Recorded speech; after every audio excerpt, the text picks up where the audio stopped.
Newspaper बहुत ही important होता है और न्यूज़पेपर से बहुत सारे पॉइंट्स निकल करके आते हैं जो काफ़ी इम्पोर्टेंट होते हैं, बाद में उसी को एग्ज़ाम में पूछा जाता है। तो हम लोग डेली इसको कवर किया करेंगे, न्यूज़पेपर इम्पोर्टेंट पॉइंट्स को। आज का जो इम्पोर्टेंट पॉइंट है यहाँ पर, अभी मैं सेशन में बहुत सारी बातें डिस्कस करने वाला हूँ। राइट, तो सबसे पहले पहला तो पॉइंट यही है कि फॉरेन सेक्रेटरी, जो फॉर्मर फॉरेन सेक्रेटरी थे श्रृंगला साहब, उज्ज्वल निकम जो सरकारी वकील हुआ करते थे, सदानंद सिंह मास्टर और मीनाक्षी जैन, इन सबों को राज्यसभा में नॉमिनेट किया गया है। ये आज का न्यूज़ है। अब न्यूज़ नॉमिनेट किया गया है, इसका मतलब है कि नॉमिनेशन का कुछ प्रोसेस होता होगा, कॉन्स्टिट्यूशन में कुछ आर्टिकल होता होगा। ये सब सारी बातें ध्यान में रखने वाली बात है। कितने लोगों को नॉमिनेट किया जाता है राज्यसभा में, बोलो? टोटल कितने सीट हैं राज्यसभा में, बोलो? 250 सीट हैं। 250 सीट में 38 पे इलेक्शन होता है और 12 को नॉमिनेट किया जाता है। तो इस बार 12 पर्सन को नॉमिनेट किया गया है, राष्ट्रपति के द्वारा नॉमिनेशन होता है। राइट, अभी इसमें इम्पोर्टेंट बात क्या है, जैसा कि पहले हम लोग डिस्कस किए, 250 सीट है, 238 पे इलेक्शन होते हैं और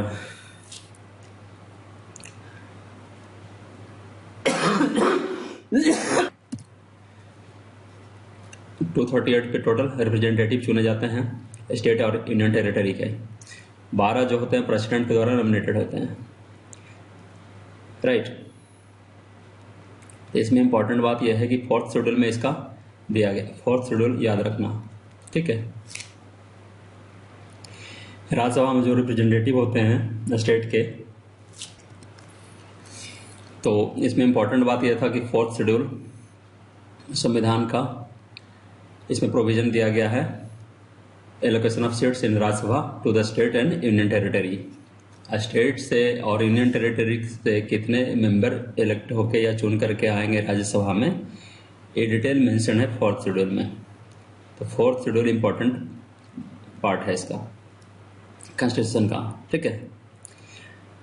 टोटल कितने शेड्यूल है? 12 शेड्यूल है ना। तो इसमें नेक्स्ट क्या है कि representative of the state in Rajya Sabha are elected by elected member of the state legislative. Rajya Sabha में जो स्टेट से चुन के आते हैं वो किसके द्वारा चुने जाते हैं? जो राज्यों का विधानसभा होते हैं उसके द्वारा, उसके सदस्य के द्वारा, इलेक्टेड मेंबर, उसके चुने हुए सदस्य के द्वारा। राइट, इसका जो इलेक्शन होता है या इसमें जो मेंबर चुन के आते हैं proportional representation by means of single transferable vote, ठीक है, क्योंकि लोकसभा में उल्टा होता है। और जो राज्यसभा में सीट का एलोकेशन होता है स्टेट का, वो बेसिस ऑफ पॉपुलेशन के आधार पर होता है। पॉपुलेशन, जिसका जितना पॉपुलेशन होगा उतना नंबर ऑफ सीट्स एलोकेट होता है। अभी डेलिमिटेशन का जो प्रक्रिया है वो 2026 तक स्थगित किया गया है। राइट, 2026 तक number of seats allocated to the state in the parliament will remain same, जब तक कि कोई अमेंडमेंट नहीं आता है। राइट, यहाँ पे सबसे ज़्यादा सीट जो एलोकेटेड है वो उत्तर प्रदेश में है, 31 सीट राज्यसभा में, और वह एक सीट सबसे ज़्यादा जो कम है वो एक सीट है गोवा का। राइट, रिप्रेजेंटेशन यूनियन टेरिटरी का कैसे होता है? Indirectly elected by members of electoral college specially constituted for the purpose. जिस यूनियन टेरिटरी का सदस्य को रिप्रेजेंटेशन देना होता है उसके लिए इलेक्टोरल कॉलेज बनाया जाता है स्पेशली उसके लिए, ठीक है। इसका इलेक्शन मैंने पहले ही बता दिया कि सिस्टम जो है proportional representation by means of single transferable vote है।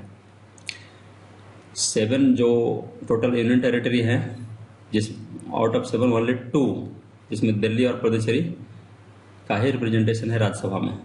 ये इंपॉर्टेंट बात है। राइट,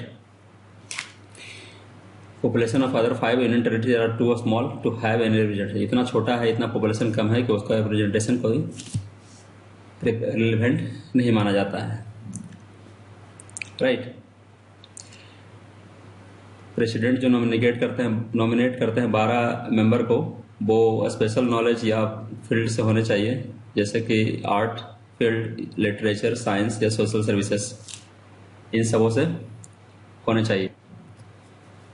राज्यसभा का ड्यूरेशन क्या होता है? इसमें राज्यसभा का कभी भी डिजोल्यूशन नहीं होता है, नॉट सब्जेक्ट टू डिजोल्यूशन, ये इंपॉर्टेंट बात है। लोकसभा का कितना होता है? 5 ईयर।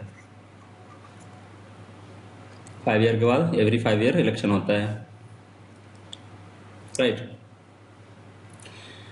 लेकिन राज्यसभा में क्या होता है? 1/3 ऑफ मेंबर जो इसका सदस्य हैं वो एवरी सेकेंड ईयर रिटायर कर जाते हैं, एज पर आर्टिकल 83।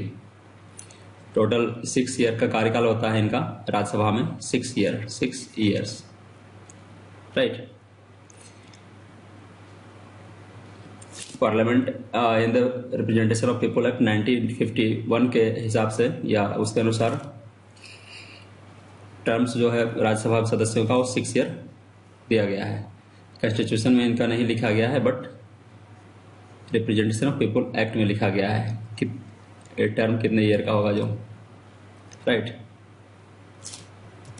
यहाँ पे इम्पोर्टेंट आर्टिकल्स दिए गए हैं कॉन्स्टिट्यूशन के, जैसे आर्टिकल 80 जो है उसमें मेंशन है राज्यसभा के बारे में, composition of Rajya Sabha council of state बोला जाता था जिसको पहले, तो उसका कंपोजिशन क्या होगा उसके बारे में डिस्कशन है। आर्टिकल 80 डिटेल में याद रखने की जरूरत नहीं है, but article 80, okay.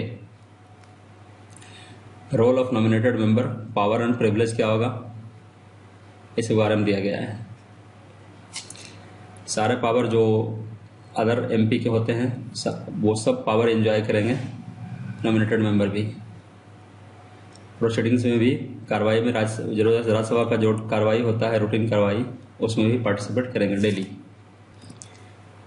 But important बात ये वाली है कि इलेक्शन जो प्रेसिडेंट का होता है और वाइस प्रेसिडेंट का होता है उसमें नॉमिनेटेड मेंबर्स का क्या रोल होता है। Nominated members are not allowed, specifically mentioned here, not allowed to vote in the election of president, इसलिए नॉमिनेटेड, ये इंपॉर्टेंट पॉइंट है।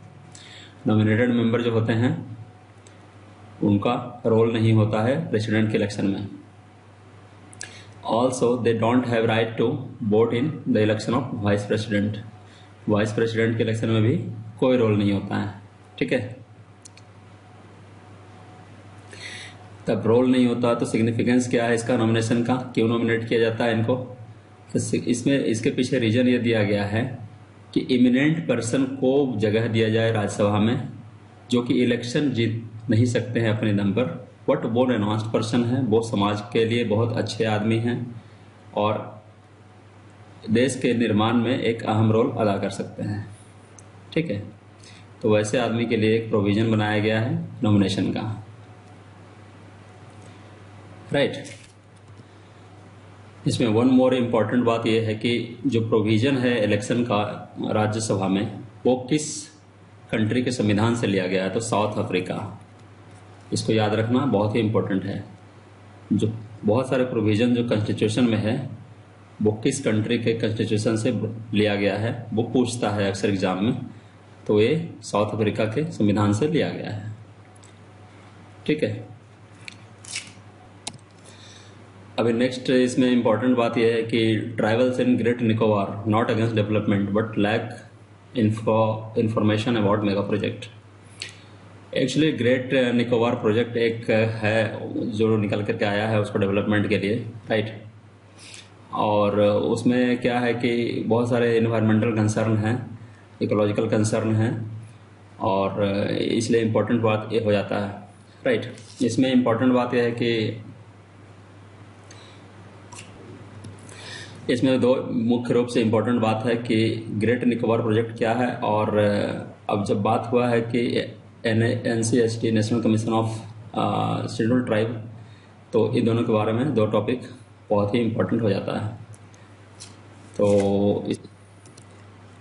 National commission for scheduled tribe जो कमीशन है उसका फाउंडेशन जो हुआ था आर्टिकल 338 आर्टिकल 338 के अंतर्गत किया गया था, और इसको बाद में अमेंड किया गया था 2003 में 89th अमेंडमेंट में, राइट। इस अमेंडमेंट में क्या किया गया था कि जो national commission for scheduled caste and scheduled tribe था पहले, जो दोनों के लिए था, शेड्यूल्ड कास्ट और शेड्यूल्ड ट्राइब के लिए वो बाइफर्केट कर करके सेपरेट कर दिया गया विद इफेक्ट फ्रॉम 19 फरवरी 2004। तो पहले एक ही हुआ करता था, बाद में अलग कर दिया गया। कंपोजिशन क्या होता है national commission for scheduled tribe का? चेयरमैन होते हैं, वाइस चेयरमैन होते हैं और उनका कार्यकाल होता है 3 साल का इस मेंबर का। ठीक है। और बेसिकली इनका जो काम होता है, फंक्शन होता है, सेफ गार्ड करना है उनका इंटरेस्ट को, जो इस कम्युनिटी के लोग हैं। स्पेसिफिक कंप्लेंट है तो उसमें इंक्वायरी करना है, प्लानिंग प्रोसेस करना है, जो प्लानिंग सोशियो इकोनॉमिक डेवलपमेंट के लिए इनका, और प्रेसिडेंट को एनुअली रिपोर्ट सबमिट करना है उनके वेलफेयर के लिए। वेलफेयर पे क्या मेजर्स लिया गया, उसका क्या असर हुआ समाज पर, सोसाइटी पर, उस पर एक रिपोर्ट बना करके एनुअली प्रेसिडेंट को सबमिट किया जाता है। ये इंपॉर्टेंट क्वेश्चन है। इसमें क्या है कि कौन सा स्टेट है जिसमें कोई भी शेड्यूल्ड ट्राइब के लोग नहीं हैं? तो पंजाब है इसमें। और सबसे लार्जेस्ट ट्राइब कौन सा है? Bhil. Who is known as tribe?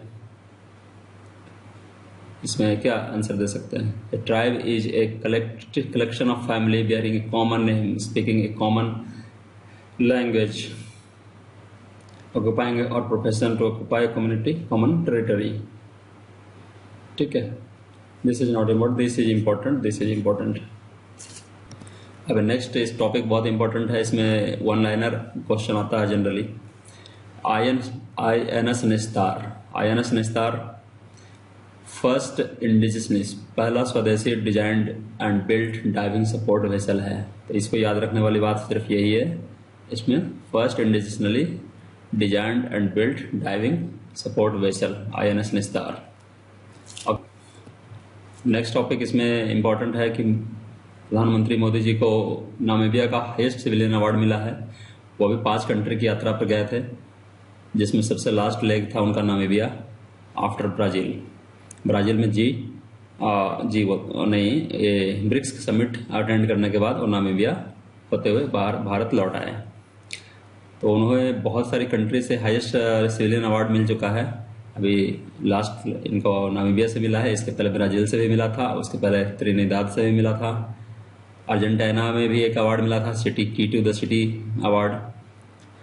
तो we will discuss in detail later on. तो इसमें इंपॉर्टेंट बात यही है कि Namibia highest civilian award Namibia का। नामीबिया कहाँ पे है? नामीबिया एक सदर्न अफ्रीकन कंट्री है ना, सदर्न वेस्ट। तो this is Namibia, southern western country. इसमें अटलांटिक ओशियन के ईस्ट में है, इधर इम्पोर्टेंट है। जो आसपास का जो कंट्री है, नीचे में साउथ अफ्रीका, इधर बोत्सवाना और नॉर्थ में अंगोला। इसका राजधानी विंडहोक है। तो बस इतना इंपॉर्टेंट पॉइंट इसमें नोट करने वाली बात है। नामीब डिजर्ट, नामीब डिजर्ट एक डिजर्ट, बहुत फेमस डिजर्ट है, उसको भी ध्यान में रखने वाली बात है, नामीब डिजर्ट, राइट। इसमें इंपॉर्टेंट बात एक और है कि नामीबिया को उन्होंने, प्रधानमंत्री मोदी जी ने इनवाइट किया है इसको कोalition को ज्वाइन करने के लिए। इंडिया लेड इनिशिएटिव है, बहुत इंपॉर्टेंट इनिशिएटिव है क्लाइमेट पॉइंट ऑफ व्यू से। कोalition फॉर डिजास्टर रेजिलेंट इंफ्रास्ट्रक्चर, ये वाली बात, ये पॉइंट बहुत इंपॉर्टेंट है, राइट। और ग्लोबल बायोफ्यूल अलायंस, दोनों जो इनिशिएटिव है इंडिया के द्वारा लॉन्च किया गया था। इसे 2023 में लॉन्च किया गया था G20 समिट के दौरान, राइट। इसमें डिटेल थोड़ा देख लेते हैं कि क्या है। ग्लोबल बायोफ्यूल अलायंस 2023 में लॉन्च किया गया था जी समिट के दौरान, दिल्ली में जो हुआ था, ठीक है। इसका एम बेसिकली क्या है कि कोऑपरेशन देना। किस पे कोऑपरेशन देना? सस्टेनेबल बायोफ्यूल के यूज पर, ठीक है। सस्टेनेबल बायोफ्यूल यूज कैसे होगा? ताकि कार्बन फुटप्रिंट कैसे कम किया जा सके, ग्रीन हाउस गैस का जो इमिशन है वो कैसे कम किया जा सके। इस तरह का जो क्लाइमेट जो रेजिलेंट प्रोग्राम है उसको स्ट्रेंथन कैसे किया जा सके, उसके लिए ग्लोबल बायोफ्यूल अलायंस को लॉन्च किया गया था इंडिया द्वारा। इम्पोर्टेंट बात यह है। और इसका जो मेंबर है और यूनाइटेड स्टेट, ब्राज़ील और लॉन्च विथ 9 इनिशिएटिव मेंबर। ठीक है, कौन कौन थे 9 जो मेंबर, फाउंडिंग मेंबर जो थे? India, US, Brazil, Argentina, Bangladesh, Italy, Mauritius, south Africa and United Arab Emirates. और कनाडा और सिंगापुर ऑब्जर्वर कंट्री था उस टाइम। 2025 तक, जुलाई तक इसमें 29 कंट्री टोटल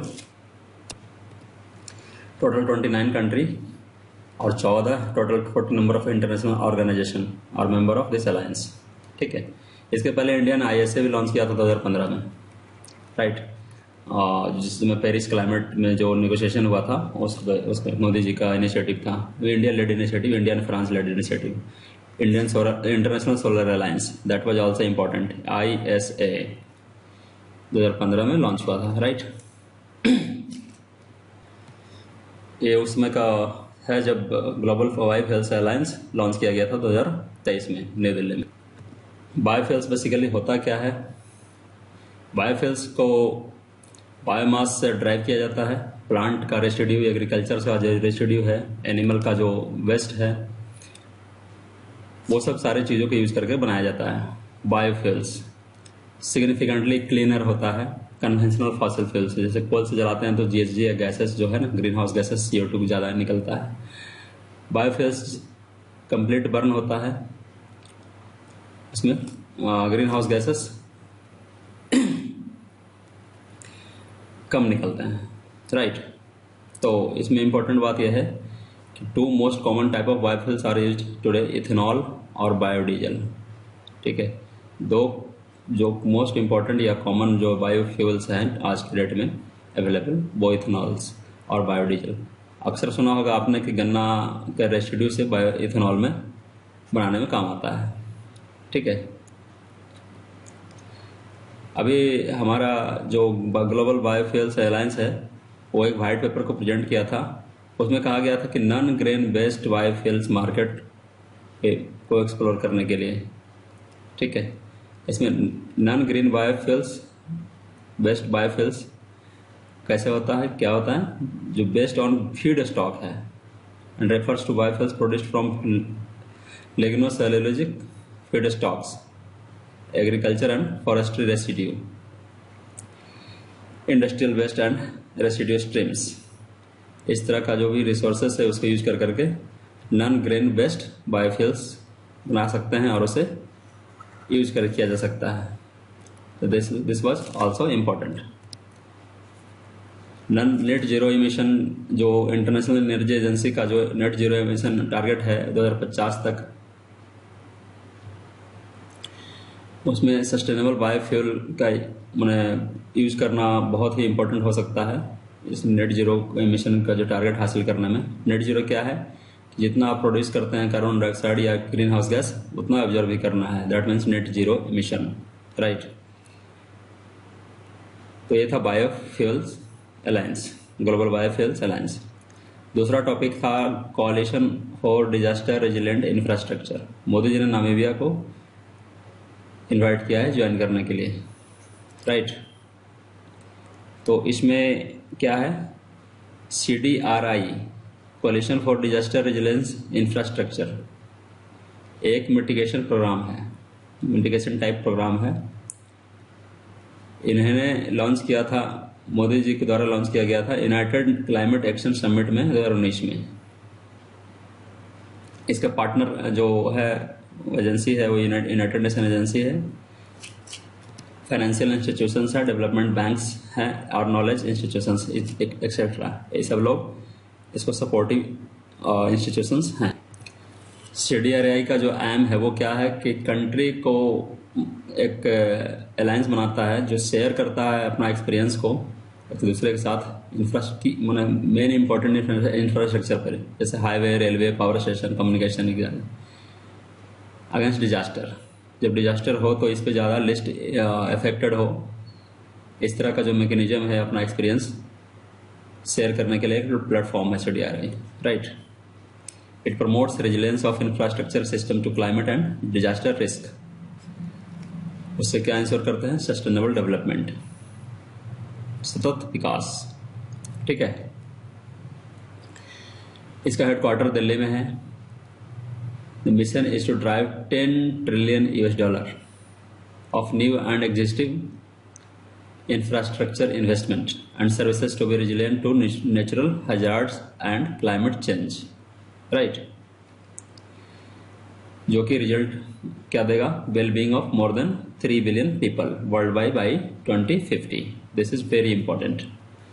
हेडक्वार्टर इंडिया में है, ठीक है। $10 ट्रिलियन इसको कॉर्पस को जनरेट करना है इसके अंतर्गत, क्लियर। अब CDRI के अंतर्गत 10 मेजर इनिशिएटिव जो है उसमें मेन है स्मॉल आइलैंड डेवलपिंग स्टेट्स पे फोकस करना है। Enhancing data and early warning system जो कि डिजास्टर को रिजिलेंट बनाता हो, डिजास्टर प्रोन बनाता हो। Urban resilience, finance and governance, critical and social infrastructure, mountain regions such as Africa, major events, research and capacity building.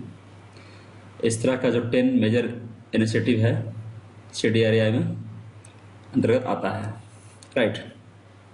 प्रधानमंत्री मोदी जी ने एक फंड लॉन्च किया था जिसका नाम है infrastructure for resilient island states under CDRI। 2026 में जो क्लाइमेट नेगोशिएशन हुआ था COP conference of party under UNFCCC 2021 में, ठीक है। Climate change and extreme weather events such as sea level rise, coastal flooding, erosion, tsunamis and storm surges have made small island developing states highly prone to disaster। जो किनारे में हैं countries, जो island country हैं, specially Bangladesh जैसे लोग या cook island वाले लोग, बहुत सारे लोग जो हैं जो आइलैंड कंट्री हैं, लो लेवल में रहते हैं, सी लेवल में, वो काफ़ी डिजास्टर प्रोन हैं। तो उनको कैसे सेफगार्ड किया जाए उनके इंटरेस्ट को, उसके लिए एक इनिशिएटिव लॉन्च किया गया था जिसका नाम था infrastructure for resilient island states. Modi ji के द्वारा लॉन्च किया गया था ड्यूरिंग COP 26 2021 में। This is very important also, right. अब इंडिया के द्वारा क्या क्या मेजर इनिशिएटिव लॉन्च किया गया है रिगार्डिंग क्लाइमेट चेंज, वो बहुत इंपॉर्टेंट हो जाता है। एक बार रिकॉल कर लेते हैं हम लोग। इंटरनेशनल सोलर अलायंस, इसमें 2015 में लॉन्च किया गया था पेरिस क्लाइमेट नेगोशिएशन के वक्त पे, ठीक है। तो इसमें क्या था, मिशन इसका था to unlock $1 trillion in solar investment by 2030। $1 trillion को, इसको कॉर्पस को लाना था 2020-30 तक, ठीक है। जुलाई 2025 तक 6 कंट्रीज के सदस्य हैं, क्लियर। दूसरा सबसे बड़ा इंपॉर्टेंट यह है कि इंटरनेशनल बिग कैट अलायंस 2023 में लॉन्च किया गया था। 50वां जो इसका सालगिरह था प्रोजेक्ट टाइगर का 1973 में जिसका लॉन्च किया गया था, प्रोजेक्ट टाइगर को प्रोटेक्ट प्रिजर्व करने के लिए। तो उसका 50वां सालगिरह पे IBCA international big cat alliance Bharat ने लॉन्च किया था, ठीक है। इसमें मेन एम था, इसका इनिशिएटिव का मेन लक्ष्य यह है कि टाइगर, लायन, लेपर्ड, सिनो, लेपर्ड, पूमा, जगुआर जो बिग कैट हैं, सारे इस तरह के जो एनिमल हैं उनको प्रिजर्व करना, कंजर्व करना, right. The first assembly of IBCA was held in new Delhi 16 जून को अभी हुआ था। इसका मकसद है कोलैबोरेशन को फैसिलिटेट करना और स्टेक होल्डर को सिनर्जाइज करना, राइट। तो ताकि इसको कंजर्व करने में हेल्प हो सके बिग कैट्स को। थर्ड इनिशिएटिव जो इंडिया के द्वारा लॉन्च किया गया है, प्रधानमंत्री मोदी जी के हमारे लॉन्च किया गया है, वो ग्रीन क्रेडिट इनिशिएटिव है। ये कार्बन क्रेडिट से अलग है। ग्रीन क्रेडिट प्लांटेशन पे मिलता है, सिमिलर टू कार्बन क्रेडिट है। आप कितना इक्विवेलेंट टन कार्बन आप इसको ऑफसेट करते हैं एनवायरनमेंट से, उसके equivalent green credit initiative credit हो जाता है। कार्बन क्रेडिट में क्या है कि ग्रीन हाउस गैसेस आप जितना कम करेंगे उतना इक्विवेलेंट टन आपको कार्बन क्रेडिट होता है, क्लियर। इंटरनेशनल सोलर अलायंस पर एक आधारित क्वेश्चन है जो कि यूपीएससी में पूछा गया था। International solar alliance was launched at united nation climate change conference in 2015। एक स्टेटमेंट, फर्स्ट स्टेटमेंट है और जो कि सही है।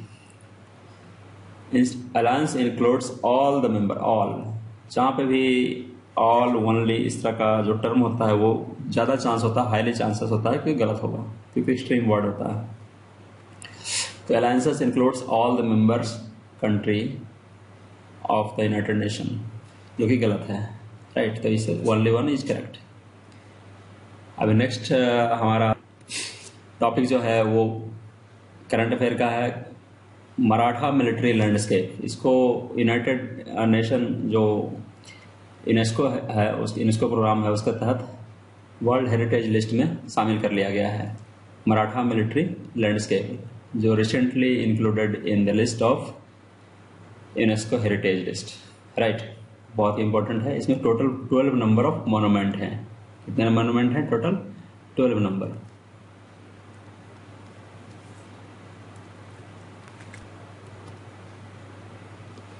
टोटल कितने मोनूमेंट हैं? 12 नंबर, राइट। तो बहुत ही इंपॉर्टेंट पॉइंट है जिसमें हमारा रायगढ़, प्रतापगढ़, पन्हाला, सिवनेरी, लोहगढ़, सलहर, सिंधु दुर्ग, सुवर्णदुर्ग, विजयदुर्ग और खंडेरी महाराष्ट्र और जिंजीर तमिलनाडु, जिसमें टोटल 11 जो है महाराष्ट्र का है और एक तमिलनाडु का है। भारत का जो इम्पोर्टेंट वर्ल्ड हेरिटेज साइट है वो एक बार रिकॉल करना इम्पोर्टेंट हो जाता है इस पॉइंट ऑफ व्यू से।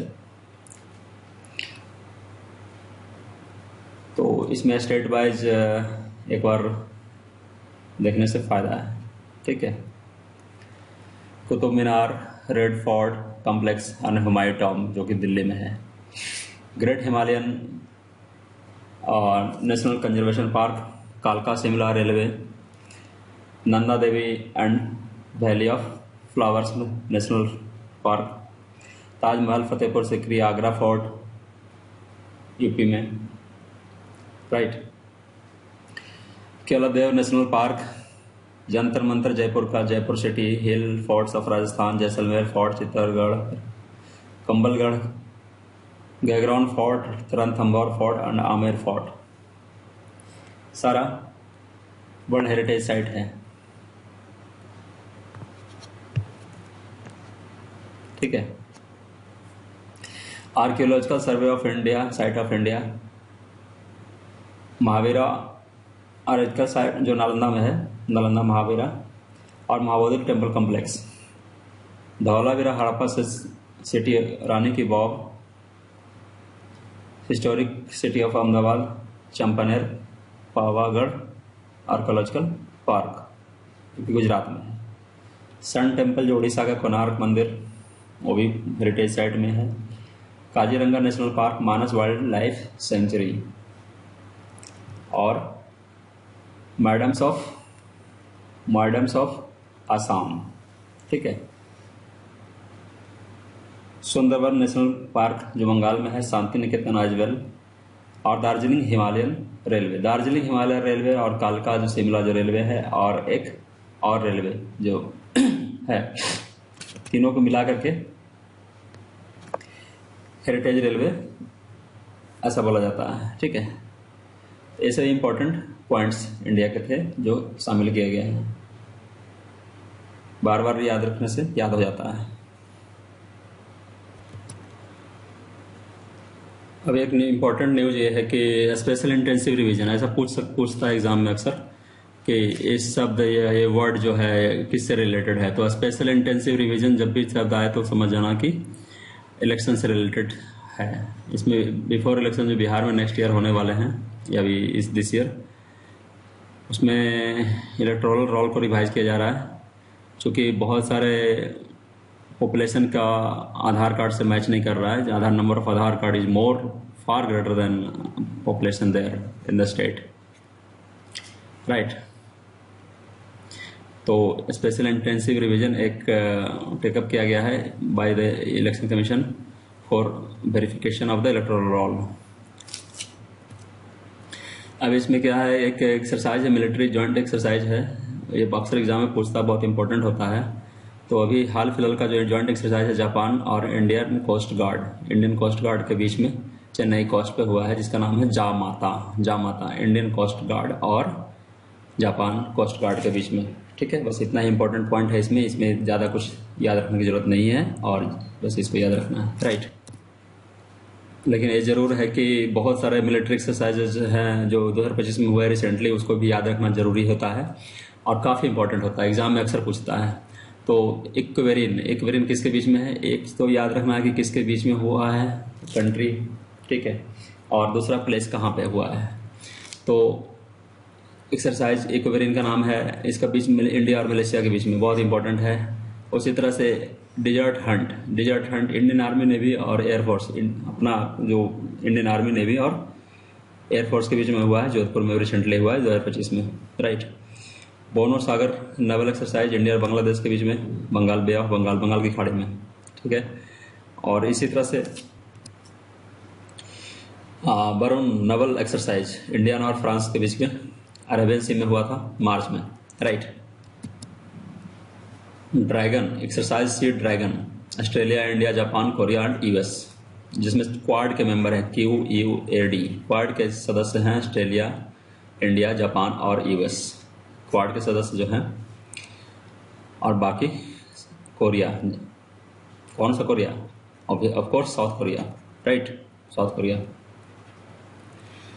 तो इनके बीच में हुआ था गुआम एक अमेरिकन मिलिट्री बेस है पैसिफिक ओशन में, वेस्ट पैसिफिक ओशन में, जापान के नीचे, राइट, इस चाइना सी में। तो और इंदिरा, नेक्स्ट है इंदिरा नेवल एक्सरसाइज, इंडिया और रशिया के बीच में होता है, 2 phases in bay of Bengal, right. तो ये सभी इंपॉर्टेंट है, याद रखने वाली बात है। अभी exercise tiger triumph bilateral tri services humanitarian assistant and disaster relief exercise, HADR exercise है, इंडिया और यूनाइटेड स्टेट के बीच में, इंपॉर्टेंट है ये वाला, ठीक है।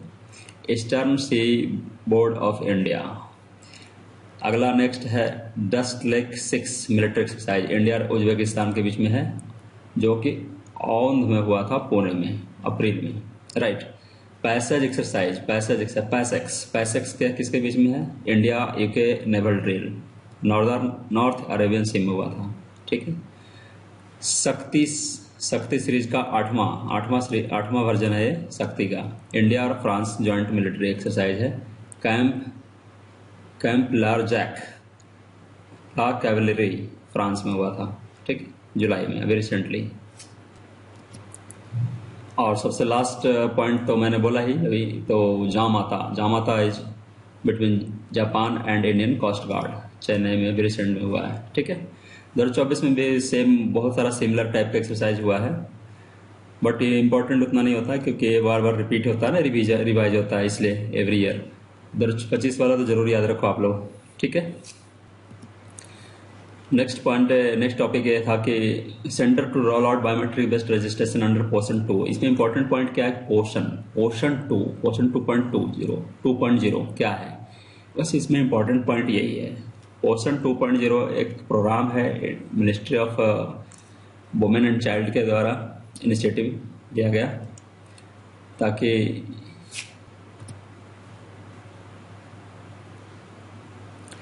इसमें completed 7 year of its implementation. पहला पॉइंट तो यही है कि पोर्शन जो है 2018 में लॉन्च किया गया था और 7 साल कंप्लीट किया गया है अभी 2025 में, राइट। तो ये Indian ministry of women and child development के द्वारा ये लॉन्च किया गया था, सेंट्रली स्पॉन्सर्ड स्कीम है। इसमें क्या है कि adolescent girl, pregnant women, lactating mothers and children जो 0 से 6 साल के बीच में है, उनको न्यूट्रिशनल हेल्थ जो है उसको इम्प्रूव करने का ऑब्जेक्टिव है इसके अंतर्गत। मिशन पोर्शन 2.0 2021 में लॉन्च हुआ था। ये एक अमलगेटेड प्रोग्राम, बहुत सारा प्रोग्राम को मिला दिया गया था इसमें, जो कि सिमिलर टाइप का था, ठीक है। पोषण 2.0 में जो फंडिंग पैटर्न है इसका 60:40 रेशियो है यूनियन और स्टेट के बीच में, जबकि नॉर्थ ईस्ट स्टेट और हिमालयन स्टेट्स के बीच में 90-10 का रेशियो है। तो जनरली ऐसा ही होता है 60-40 और 90-10 जो फंडिंग पैटर्न होता है। For union territories without legislature 100% wise union government, जहाँ पर लेजिस्लेचर नहीं है जैसे कि पुदुचेरी और दिल्ली छोड़ करके बाकी जो 7 हैं टोटल, उसमें 100% बाई यूनियन गवर्नमेंट के द्वारा फंड किया जाएगा। अभी नेक्स्ट टॉपिक है ब्राज़ील के द्वारा भी हाईएस्ट सिविलियन अवार्ड दिया गया है प्राइम मिनिस्टर मोदी जी को। तो मोदी जी को तो अक्सर बहुत सारे कंट्री हाईएस्ट सिविलियन अवार्ड अपना दे चुके हैं, लगभग 25 नंबर ऑफ कंट्री अभी तक इनको अपना हाईएस्ट सिविलियन अवार्ड दिए हैं, राइट। तो अभी लेटेस्ट जुड़ने वाला ब्राज़ील है, उसके बाद नामीबिया से भी मिला था जो अफ्रीकन कंट्री है, ठीक है। इसमें बस याद रखने वाली बात यह है कि अवार्ड का नाम क्या है। तो इसमें अवार्ड का नाम क्या है, इसमें national order of the southern cross, national order of the southern cross ये नाम है, ठीक है, ब्राज़ील के द्वारा जो मिला है। अभी एक डंकी रूट बहुत चर्चा में रहता है, what does it mean of donkey route. Donkey route से सिंपल इतना ही समझना है कि डंकी रूट जो होता है इमिग्रेशन से रिलेटेड वर्ड है, जो इलीगल रूप से अमेरिका या वेस्टर्न कंट्री चले जाते हैं, एक कंट्री से होते हुए दूसरा कंट्री से होते हुए तीसरा कंट्री, उससे होते हुए चौथा कंट्री, इस तरह से जो जाते हैं उछल करके उसको डंकी रूट बोला जाता है, ठीक है। इलीगली जो माइग्रेट करते हैं अदर कंट्री में, ठीक है। तो इसमें क्या है कि पंजाब, अमृतसर और इस तरह का जो हमारा यहाँ पे जो है प्लेस है उन सबसे ज़्यादा पाया गया है मनी लॉन्ड्रिंग और इलीगल इमिग्रेंट्स, ठीक है। तो डंकी रूट बस इतना इम्पोर्टेंट है इसमें, और कुछ नहीं। अब नेक्स्ट पॉइंट इसमें यह है कि मोदी जी को भी बहुत सारा अवार्ड मिला है, त्रिनिदाद एंड टोबैगो से भी मिला था अभी रिसेंटली, ठीक है। तो फर्स्ट एवर विजिट था प्रधानमंत्री मोदी जी का 1999 के बाद कोई प्राइम मिनिस्टर कैरेबियन कंट्री में गया था। तो अवार्ड का जो नाम था वो इम्पोर्टेंट होता है, अक्सर मैं इसको बोलता हूँ कि आप लोग याद रखना, एग्जाम में अक्सर पूछता है। The officer of the order of the star of Ghana, this is for Ghana, right.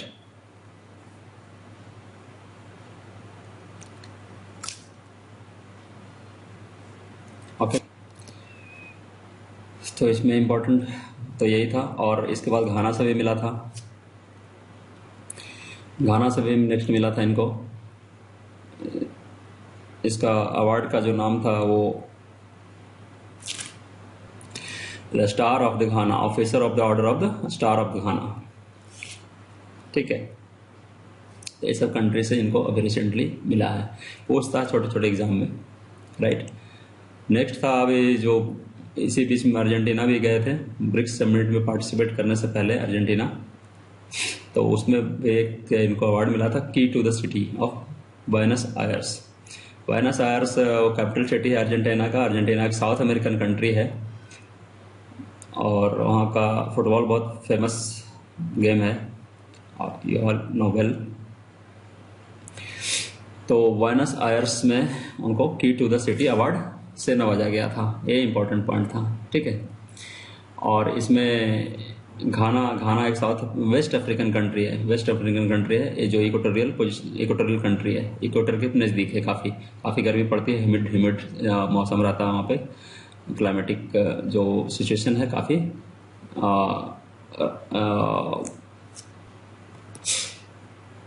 Humid होता है, इक्वेटोरियल क्लाइमेट होता है, इसलिए वहाँ डिजीज भी, माने वेस्ट अफ्रीकन कंट्री में डिजीजेज भी बहुत ज़्यादा, जनरली जो ज़्यादा खतरनाक वायरस होता है ना, सब ज़्यादातर वहीं से आते हैं, ठीक है। इक्वेटोरियल कंट्री में चूँकि प्रोडक्टिविटी बहुत ज़्यादा होता है ना, कीड़े मकोड़े या वायरस बैक्टीरिया बहुत ज़्यादा प्रोडक्शन होता है, चूँकि वहाँ पर फिजिबल इन्वायरमेंट मिलता है, ह्यूमिडिटी मिलता है, राइट। और घाना का जो राजधानी है, कैपिटल सिटी है, वो अक्रा है। और त्रिनिदाद एंड टोबैगो का जो कैपिटल सिटी है पोर्ट ऑफ स्पेन, राइट। तो इसमें इम्पोर्टेंट बात तो ये था। अभी साइप्रस भी गए थे जाते समय, तो बीच में साइप्रस में भी इनको हाईएस्ट सिविलियन अवार्ड मिला था। ठीक है, और तो अवार्ड का नाम था grand cross of order of Macarius 3। ठीक है, grand cross of order of Macarius 3। अभी नेक्स्ट टॉपिक है, नौसेना की पहले महिला फाइटर बन गई हैं आस्था पुनिया। आस्था पुनिया हमारी पहले महिला फाइटर नौसेना की बन गई हैं। ये इंपॉर्टेंट पॉइंट है, वन लाइनर क्वेश्चन आता है। ठीक है, दिस इज इंपॉर्टेंट। नेक्स्ट है इसमें इंपॉर्टेंट डेंजी ऑल, एक वैक्सीन का नाम है, बहुत इंपॉर्टेंट है। डेंजी ऑल, जिसको डेवलप किया है अभी मलेरिया के उपचार के लिए। इसको डेवलप किया गया है NIH के द्वारा, नेशनल इंस्टीट्यूट ऑफ हेल्थ के द्वारा। कौन किसने डेवलप किया है?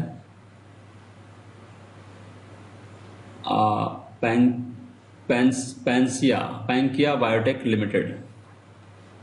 ठीक है, इंपॉर्टेंट बात इसमें ए है, Panacea Biotec limited in agreement with national institute of health. ठीक है, DengiAll, a important point. ठीक है, अब एक इंपॉर्टेंट क्वेश्चन है, at sea observer mission to boost maritime cooperation. इसका आंसर क्या होगा? बोलो। क्वाड में कितने कंट्री हैं? 4। कौन कौन कंट्री हैं? इंडिया, जापान और बोलो, इंडिया, जापान, यूनाइटेड स्टेट और ऑस्ट्रेलिया। ठीक है, क्वाड। दूसरा क्वेश्चन क्या है इसका? Kombucha was the recently mentioned in the news। क्या है कंबूचा? क्या है कंबूचा? क्या है बोलो?